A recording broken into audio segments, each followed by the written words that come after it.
In the gentle morning sunlight spreading over a suburban neighborhood of a major city in the United States, where luxurious houses with sophisticated architecture are surrounded by elegant wooden fences and rows of lush green trees forming a peaceful picture, I, a newcomer, felt an indescribable satisfaction stepping into the living space I had carefully chosen, where every piece of land and every corner of the garden was meticulously maintained to clearly reflect the values of personal ownership and privacy. However, in this very place, in the early days of spring, when the shimmering light filtered through every leaf and the cheerful chirping of birds resonated outside, an unexpected incident occurred, disrupting the serene atmosphere. Karen, a middle-aged neighbor with neatly tied silver hair and a confident gaze that showed no sign of hesitation, suddenly appeared, driving as if the surrounding space belonged to everyone, parking in my family's driveway without asking for permission, creating a conflict between the fundamental values of privacy and personal freedom. The stone-paved streets in the neighborhood, with their lush greenery and the shimmering reflections from elegant windows, were symbols of tranquility and respect for private space. Yet now they became filled with contradictions due to Karen's reckless actions. She had long been known for her entitled attitude and her intrusive meddling in other people's lives, making my living space, once built on a foundation of trust and personal ownership, feel invaded and stripped of its original calmness. One fateful morning, as I was checking my car before heading to work, my eyes unexpectedly caught sight of an unfamiliar vehicle encroaching on the driveway, and immediately, a wave of frustration mixed with unease washed over me as I realized it was Karen's doing. She had assumed that my family's private driveway was merely public property of the neighborhood, an idea that, in my mind, was absolutely unacceptable. The atmosphere grew suffocating like the calm before a storm as I, despite my inner turmoil, tried to remain composed while approaching Karen with slow but resolute steps. In that brief moment of interaction, I spoke gently yet firmly. "Excuse me, this is my family's driveway, not a public space. Please park elsewhere." My words carried both conviction and a deep sense of protection for the space I cherished. Yet, almost immediately, Karen responded with a cold, slightly mocking smile. "Oh, really? I thought this was part of the neighborhood, a place where everyone could use freely without making such a big deal about it." Her words felt like a sharp knife cutting through my dignity, causing my already fragile sense of security to waver under the weight of her intrusion. At that moment, it seemed as though the quiet space built upon mutual respect had unraveled into disorder, thrown into chaos by her entitlement and disregard. In the following days, every time I left or returned home, the sight of Karen's car silently occupying my driveway became an unforgettable reminder of this intrusion into my personal space. It filled me with constant anxiety, as if the peaceful atmosphere around my home had been replaced by the echoes of conflict and disagreement. Despite my repeated attempts to address the issue calmly, I was met with sarcastic and indifferent responses from Karen.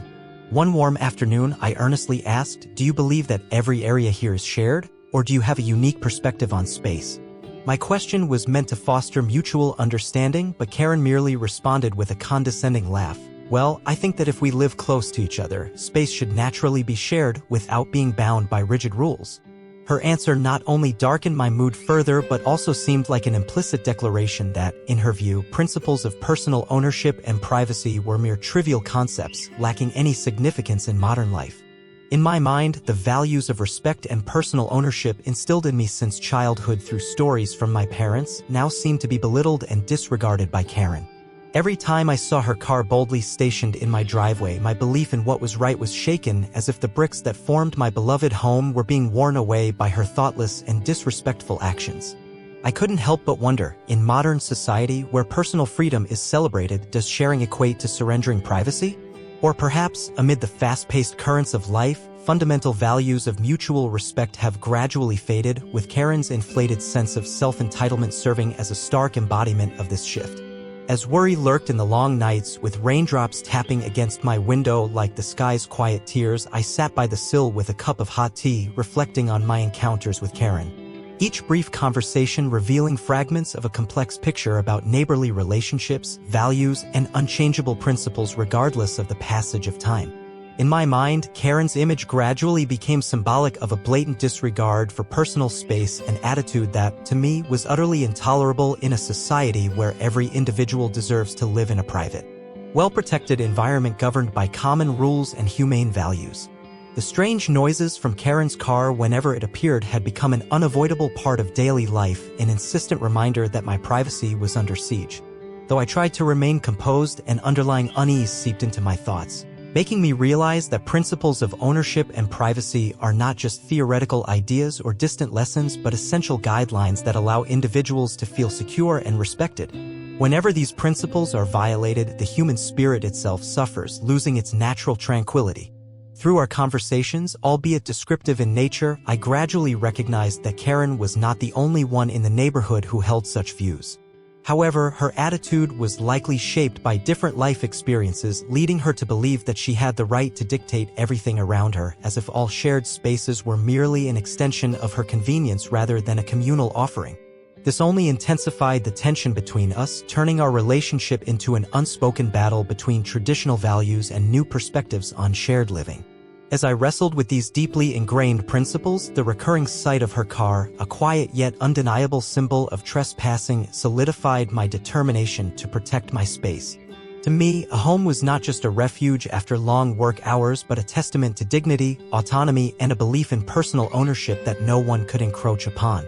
These thoughts, though heavy, ignited within me an unwavering resolve. No matter the challenges, no matter how heated the conflicts, mutual respect and the preservation of private space must always remain non-negotiable.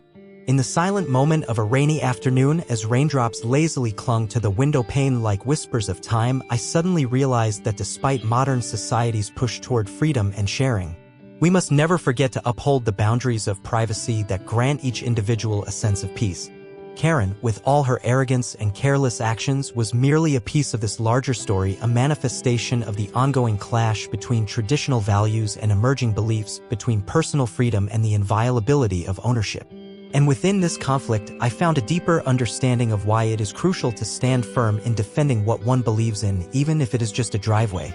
To me, it was a symbol of privacy, safety, and self-respect that no one had the right to take away. And amid those silent contemplations, I promised myself that no matter how difficult the journey of safeguarding personal ownership might be, my belief in the value of privacy, passed down through generations, would always be my guiding light.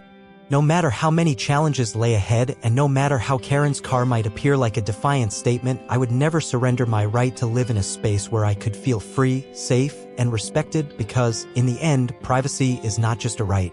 It is the honor of every individual navigating this ever-changing world. In the days following the initial incident, as Karen's car continued to appear frequently in my front yard, the once peaceful suburban neighborhood, with its white picket fences and lush green trees, gradually became overshadowed by a wave of unease.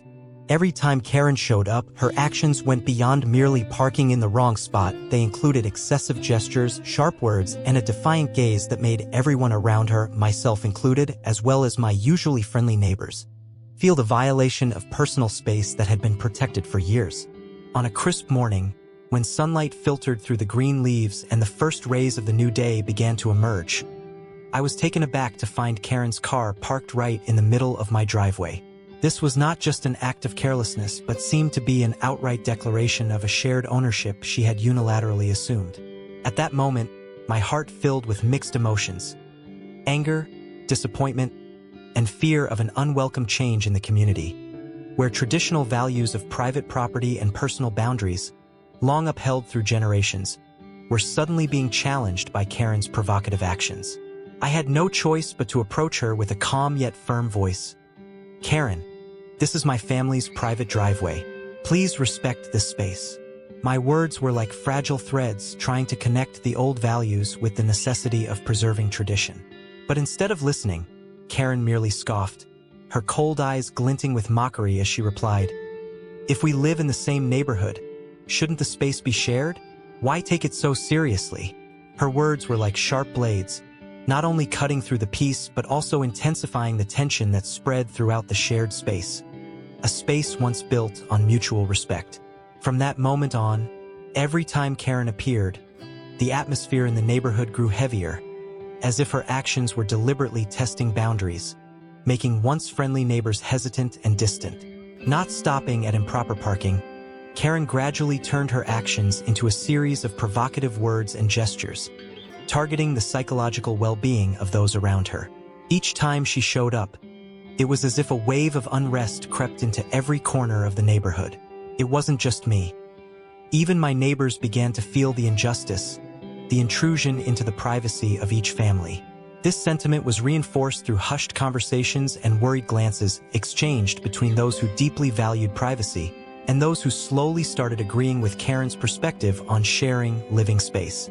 On a drizzly afternoon, as light raindrops touched the ground, creating a gentle yet melancholic rhythm, I, along with a few neighbors, happened to encounter Karen in a common hallway. In that brief exchange, I tried to remind her about the importance of respecting private space, saying, "Karen, this space belongs to my family. Your actions not only disrupt our privacy, but also affect the entire community." Instead of acknowledging my words, Karen responded with an edged tone. "If people live close to one another, sharing space is only natural. Why be bound by rigid rules of the past?" Her words not only fueled my frustration, but also heightened the tension in the air, as if each syllable was aimed at dismantling the bonds that had been built over time. It also stirred within each person the unsettling question: was society's perspective on private space undergoing a quiet yet forceful transformation? After that conversation, Karen became even bolder in her behavior. She not only continued to park illegally, but also devised a strategy to divide the community by spreading baseless rumors about expanding public space usage within the neighborhood. As a result, people began questioning whether the line between private and public space was truly necessary. A silent yet fierce debate gradually emerged, dividing perspectives. Some upheld individual freedom, while others argued that privacy was inseparable from personal dignity. At a community meeting, amidst voices filled with concern, one neighbor finally voiced what many were thinking. "We used to live in a united community, but now everything seems to be falling apart because of reckless actions." That statement echoed like a wake-up call, prompting many to reflect seriously on the neighborhood's future. Yet at the same time, it emboldened Karen, as she realized that her words had ignited a wave of controversy, sparking heated discussions and shaking the foundations of long-standing values. With every appearance, Karen's presence thickened the tension in shared spaces, acting as a catalyst that forced people to confront an uncomfortable truth: the changing times. The once solid principles of ownership and privacy seemed to be losing their foothold in an ever-evolving society. Amid Karen's smirks, her unchecked words, and the heavy reactions from some residents, an ideological battle began to take shape. It was a battle where each person silently questioned: should our living space be something we share, or is privacy an irreplaceable necessity in modern life? Meanwhile, I felt the growing pressure, realizing that it wasn't just me, but the entire community, gradually losing its sense of security. Karen's provocative actions were rippling outward, altering the dynamics between neighbors.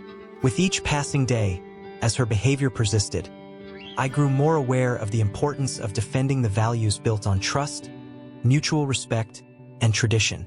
Every time Karen showed up, it was as if she was reminding everyone that in a society where the line between the individual and the collective blurs, even the most treasured values could be threatened and gradually eroded.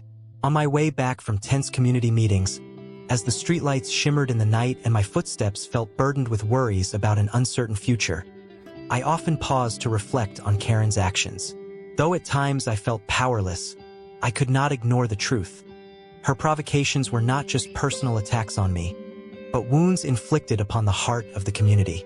A community where unity was rare among so many differences.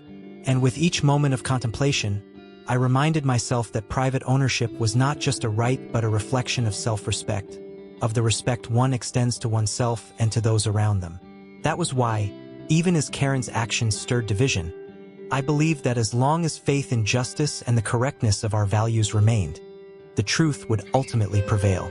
During those days, amid an atmosphere of division and psychological conflict, I realized that the struggle between Karen and the others was not merely a personal confrontation. It was a manifestation of a broader clash between tradition and modernity, between the preservation of old values and the desire to expand the boundaries of freedom. Every time I heard the sound of Karen's car, a spark of determination flared within me, the determination to protect what had always been an indispensable part of life: the private space of family and community. Even as Karen's words echoed through the streets, I held on to the belief that the necessity of privacy and the right to ownership would always serve as a guiding light for us all.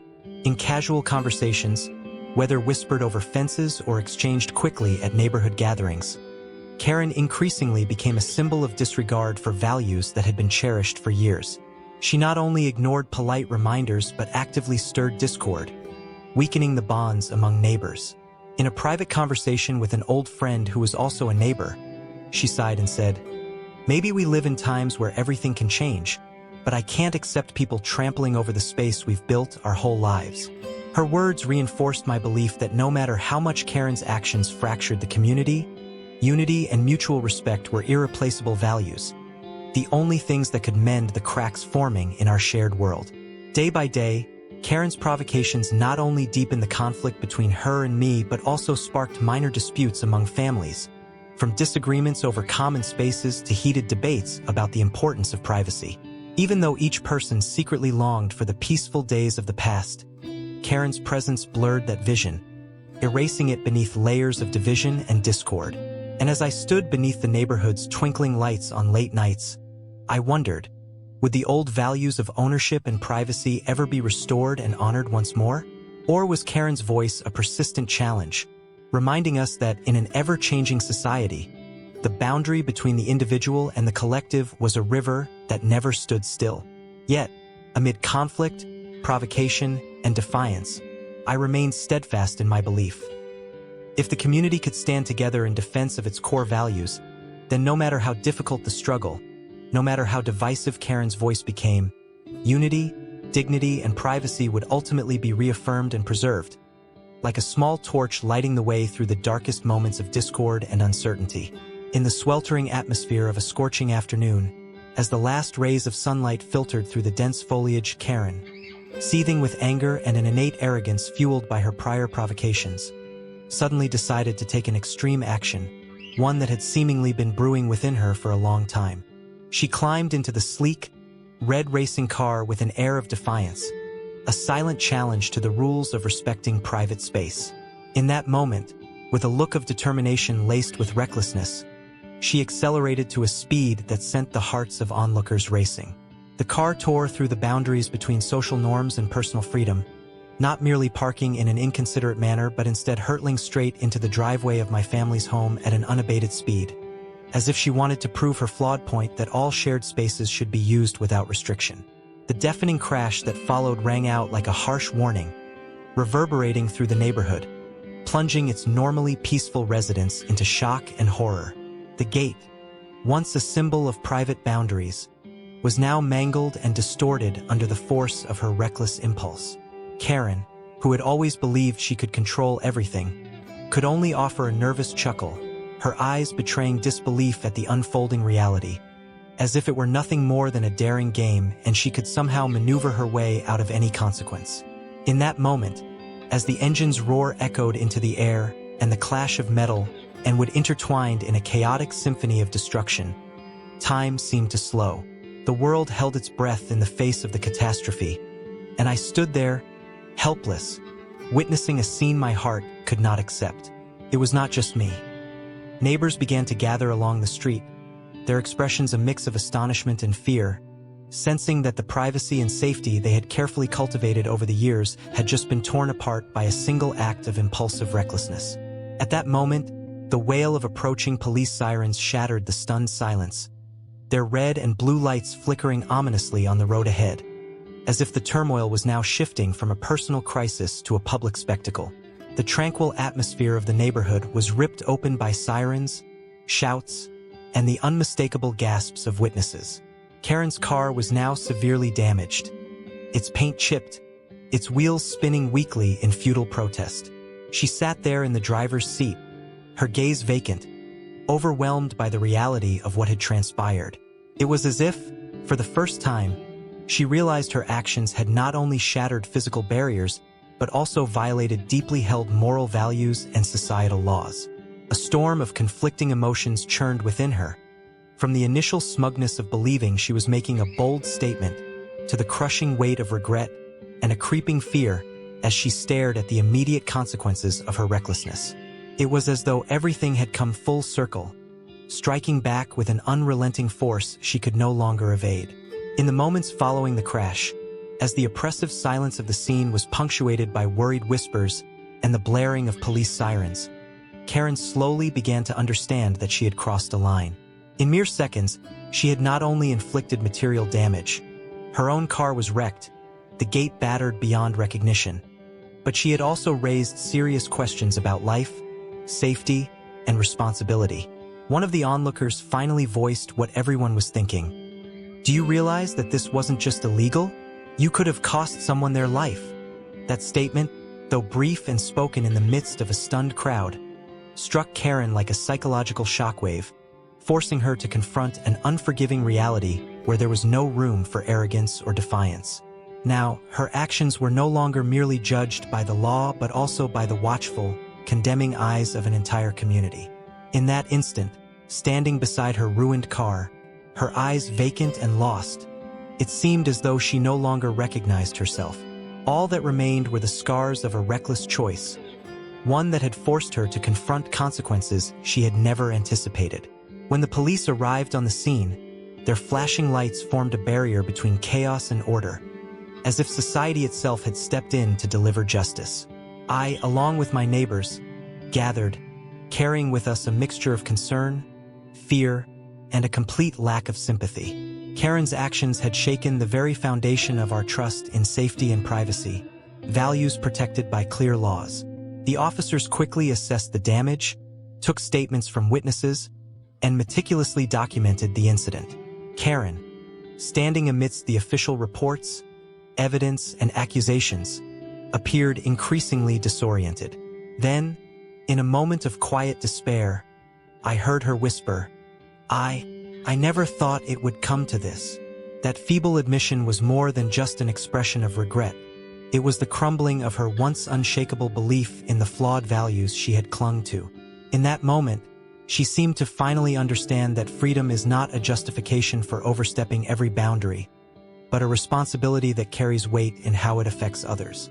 As Karen drowned in confusion and remorse, the police began their questioning. Every response she gave was laced with an underlying agony. The murmurs of the gathered neighbors, though subdued, carried the undeniable truth that this was not just a traffic accident. This was the inevitable conclusion of a long string of reckless, thoughtless actions. The once peaceful neighborhood had been upended by a dramatic spectacle, like a storm tearing through the fragile structure of trust and safety that had held our community together. As the officers continued their investigation, I couldn't help but wonder, would Karen ever fully grasp that her impulsive actions had not only broken the rules, but had also caused harm, both tangible and emotional? Even in that climactic moment, where the sound of engines and the crash had drowned out all other words, the truth remained. Justice would have its say, standing in defense of the residents who had once lived in harmony and respected the boundaries of private space. Amid the tension, the sirens, the flashing lights, and the quiet murmurs of the crowd, Karen gradually came to terms with the fact that her reckless defiance of common space had not just been a rebellious act, it had invited unavoidable consequences.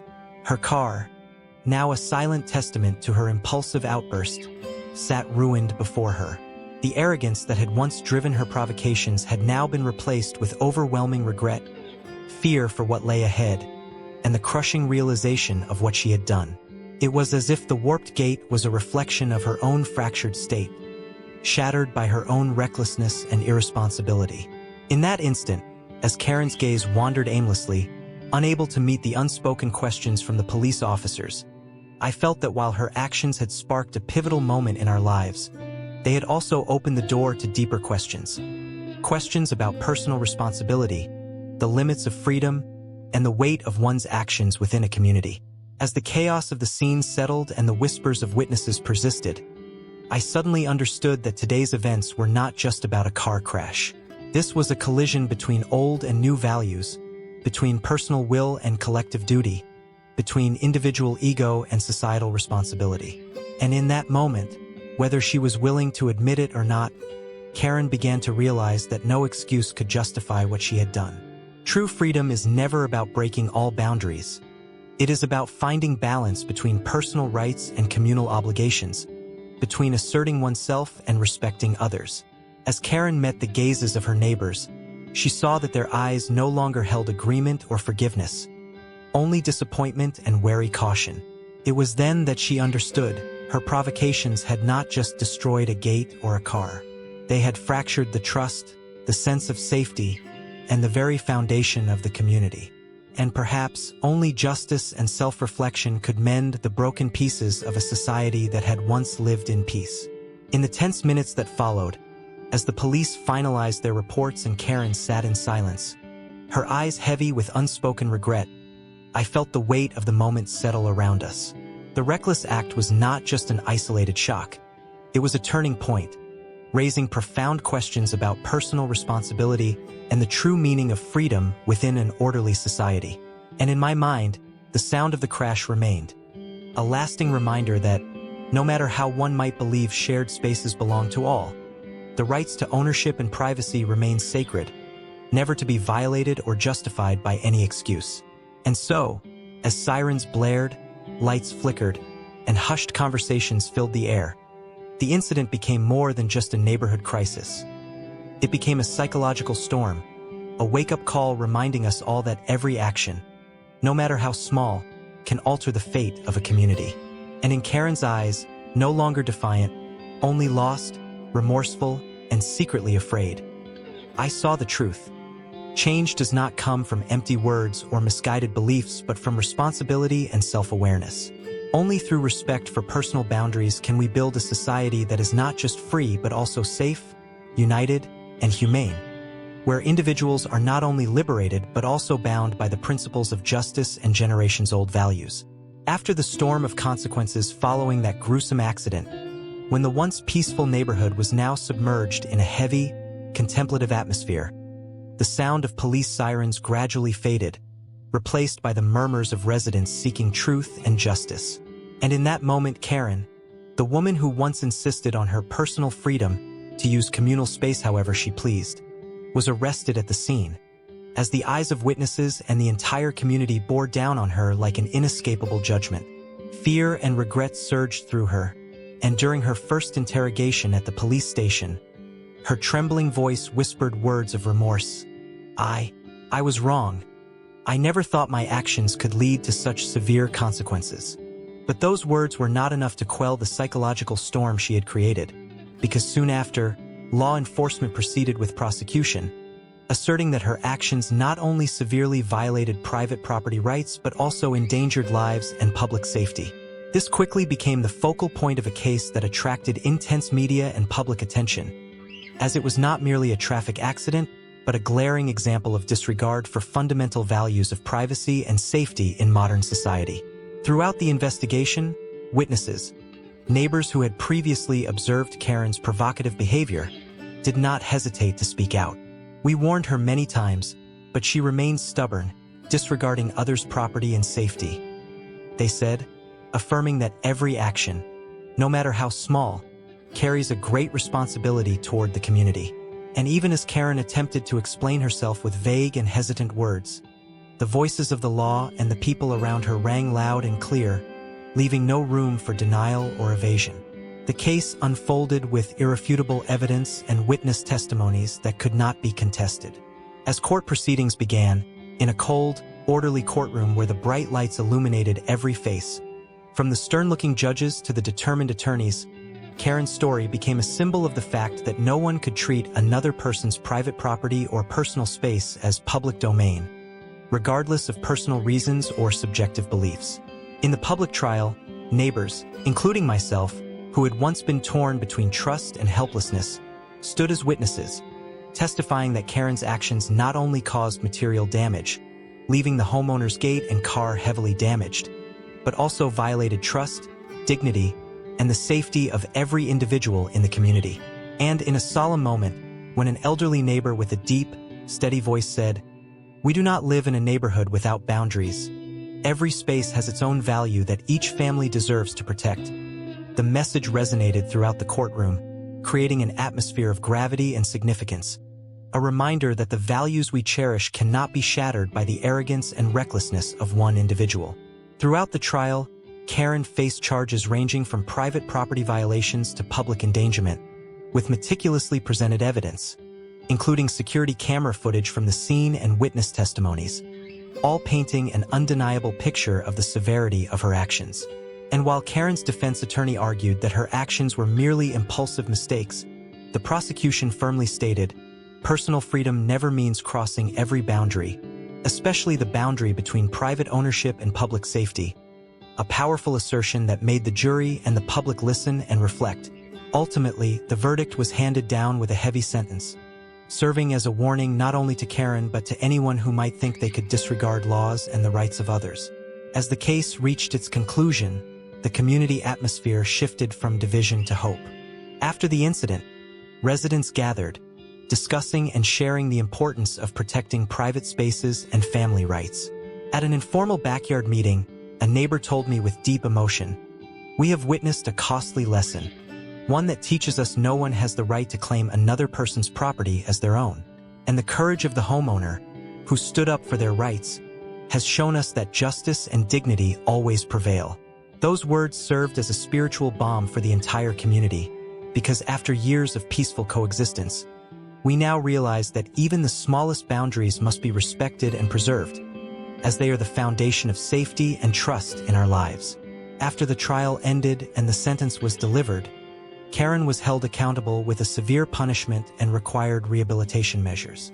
This was not only the consequence of her wrongdoing but also a wake-up call for anyone who might believe that personal freedom could override all limits. As one community member declared in a post-trial meeting, "Remember, private property and personal space are values that cannot be replaced. They are not something people can casually violate." This reminder was deeply ingrained in the minds of every resident, becoming a lasting legacy passed down through generations, reinforcing that no matter how much freedom is celebrated, mutual respect and necessary boundaries remain essential to ensuring safety, privacy, and dignity. Meanwhile, the homeowner, who had stood firm against adversity and courageously defended their rights, quickly became a symbol of resilience and determination, earning admiration and praise from neighbors. Over time, their story became a living testament to the message, "No one can claim private property as public property," a message repeated in conversations, in community meetings, and in aspirations for a just society, where individuals are protected by strict ethical and legal principles, ensuring that arrogance and entitlement are met with consequences befitting their violations. In the months following the trial, although Karen had officially entered rehabilitation, her story continued to echo in the minds of the community as a costly lesson in responsibility and the necessity of respecting personal boundaries. In every gathering, as neighbors recalled the incident, they not only remembered the tragedy but also recognized that through painful events like this, we gain a deeper understanding of the value of privacy and the importance of protecting both ourselves and our community from thoughtless, disrespectful actions that can only lead to unforeseen consequences. Ultimately, justice is not just served through court verdicts but also through the collective awareness and dignity of individuals who recognize that private space is a sacred part of a person's life, holding countless memories and spiritual values, something that no one, under any circumstances, has the right to violate. And so, as the light of justice spread through the streets, as the voices of truth and courage echoed in every conversation among residents, Karen's story, though one of sorrow, of grave mistakes, of impulsive actions, became a lesson not just for her but for society as a whole. It reminded us that in life, private property, personal space, and human dignity must always be respected and protected, because these values form the bedrock of a united, safe, and humane community. And no matter how much time passes, no matter how deeply the wounds inflicted by reckless actions may linger, the lessons we take from the past will always serve as guiding beacons, reminding us that no one can claim private property as public property, and that every action, no matter how small, carries a profound impact on our lives. This is a lesson that arrogance and entitlement, if not checked, will always meet their rightful consequences. And in the eyes of every resident, in the stories retold over time, faith in justice and mutual respect remains steadfast. A silent promise that no matter how strong the storm, the community will always stand firm, protecting its core values and passing on the belief that true freedom is not about breaking boundaries, but about balancing personal rights with responsibilities toward one another.